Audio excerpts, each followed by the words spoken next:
and František Lesota go from row number 8. Last of those on the inside at the moment at the top, 36 overnight.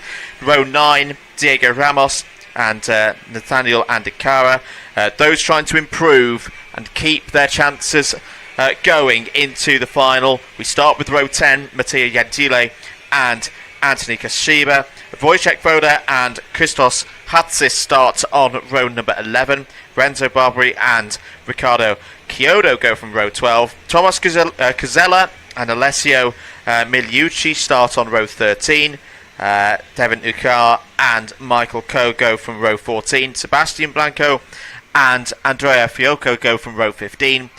Alessandro Cocchi and Frederic Lemieux start on row 16. Pietro Camerlengo and Marcin Dokucki start on row 17. Alessandro Giarratano and Thomas Kwiatkowski go from row 18. We're going to go round again for another formation lap. Points, standings so far from the 5 rounds of heats that we've seen across the course of the last few days. Caronini, perfect run almost through those heats. 4 wins and a second place, a 12-point advantage over Chapler, who of course will be on pole position for pre-final B. Di Filippo in 3rd on 16. Knudsen 4th on 20. Again, will be in the race after this one. Prochaska on 21. Vashni 22. Galliano 24. Motlakar 28. Albag 30 and Badetti 32. That is your top 10 at the moment. Plenty of other stories down the order. We started with 90. 72 drivers remain.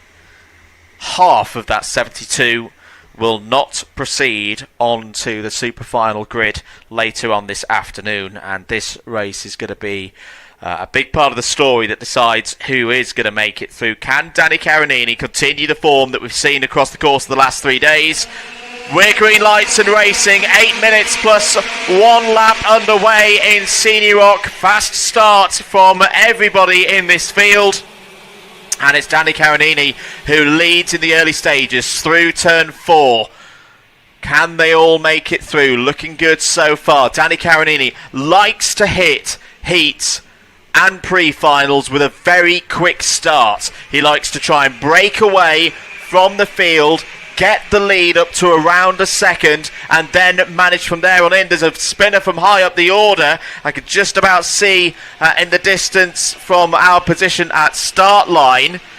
We'll check who it was in a moment. There's some other drivers who've also joined now. Anyone again who started far up the order, if they do have a problem, they'll probably be okay in terms of points and getting through to the final. The trouble is they'll be a lot further down the order. I think it was Prochaska. I think Prochaska has spun. Yes, has come through sector number 2 and has lost about 10 seconds. So Prochaska, who started on the inside of row number 2, yes, will most likely get through to the super final, but we won't be talking about Prochaska up in the first couple of rows. It'll be down probably around the 6th or 7th row of the grid. Caronini leads. Albag, great start from Guy Albag there on the Lando Norris chassis, racing for GSR this weekend. He's up to 2nd place. That's a gain of 3. Also good starts for Varbitsaliev, up 3 places. Kazbritsky up 4 places. Brilliant start for Giarratano, who gained 16 places. My goodness me, that is one heck of a start from Alessandro Giarratano with the 4-1-2. The trouble for Giarratano, I think he's just a little bit too far back. Only just made the cut to get through into the top 72, and we need a small miracle to go all the way from the outside the top 65 and go all the way into the top 36. End of another lap. Caronini has got his 1.5 second lead. He'll just look to manage this now. Knows how to win a ROK Cup Super Final. Won the junior title some years ago now. Nearly 10 years ago. For those with long memories. Has had a very successful international karting season already. knows how to deal with the pressure, but also knows he needs to save the materials as much as possible through this race to give himself the best opportunity to continue this kind of performance when we get into the final later on this afternoon. 4:23 of Guy Albag. This could be a best result of the week so far for Guy Albag. Another very experienced racer. Races across multiple different categories. Has had a third place already this week. 4th, 8th, 7th, 6th and 3rd are the results. The driver of the 4:23. Changes on... there's a spin there, I think, for one of the Zanki Motorsport entries through Patinine number 3 that we just saw out of the window. So drivers having problems out there and will most likely be falling down the order. Just to cover some of the other moves going on out on track. Pickle up to 10th place, has just got ahead of Bernardi. Ramos and Gentile both ahead of Austin Gale. Austin Gale should be okay. Starting on the 7th row of the grid and is still in the top half of this field, so that's not a huge issue for Austin Gale, and will not want to get too tight at the wheel and panic, because Austin Gale does have an advantage in terms of those points over the cut-off for the final. 3 minutes and 40 seconds to go. Caronini completes another lap. Lead is up to 2.1 seconds. Nice stuff from the Italian. Di Filippo seems to be back on form as well. It's holding there in 3rd place. Out a second clear a second behind Albag and 2.3 seconds ahead of Varbit Saliev. Kaspritsky still in 5th. Changes just outside the top 10. Ramos and Gentile have both gained a position. They've both got past Bernardi, who seems to be having some troubles out there. Started on the 4th row of the grid, did Alberto Bernardi in the 4.60, and is now down in 13th place. Leaders coming into Sector 3 now. 3 minutes to go. And it's Caronini still leading this race.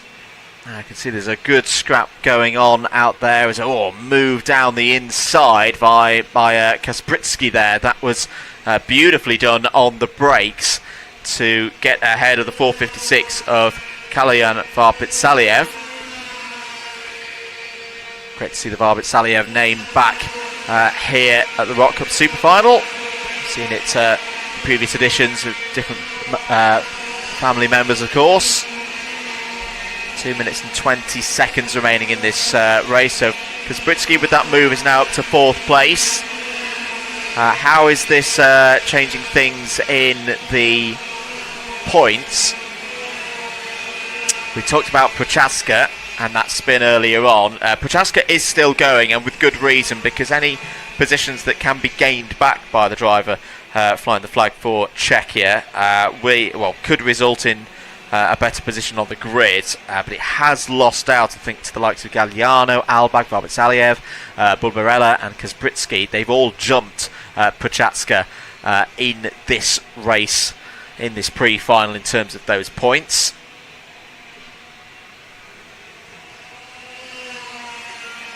Don't see any drivers doing the kind of performances that will change things. Maybe with the exception of Anthony Kasiba in the middle of the pack. He's gained 4 places. Was on row 10, so yeah, won't be too far off. The driver from Poland won't need as big a delta, as big a gain of points to cross the gap and get into the top 36. Just to check where Kasiba was. So it was 39th on 68 points. Yeah, so it was only 4 points away of overnight being in the top 36, and has gained 4 places in this race. So for Kasiba, I'd like to get a few more positions, but could be someone who's saving themselves with this new format for the ROK Cup Super Final. It will be familiar, of course, to viewers of karting as a whole, as a sport, with big entries and big fields, but it's the first time that we've seen in recent memory the format of pre-finals running into finals run here for this competition. 20 seconds remaining on the clock. Caronini in the mid 104s, as is Albag. Gap at the front of the order is 3 seconds. Di Filippo's just done the fastest lap of the race though. And for Di Filippo, because it is pretty close in those points, he can catch up to Albag and find a way through. Could make life a little bit more difficult for the likes of Chapler and Knudsen still to go, of course, in the next pre-final. No other changes in the top 5. Salemi and Bulbarello have got through past Gagliano. That's for 6th and 7th places respectively. Di Filippo's not done yet, I think. There's the gap to Albag last time around was 0.4 seconds. We're about to see the last lap board come out for Caronini. There goes Caronini onto a new one. 3.1 seconds is the gap. His battle for second, as we say, not over. That's a really nice lap from Di Filippo. Really nice last sector in particular, so we'll keep an eye on whether Di Filippo, this would be worth 1 point, but you never know how important that point could be. Albag still holds second place, running out of turn 5 and away from the mechanics gallery now. Di Filippo is within striking distance here.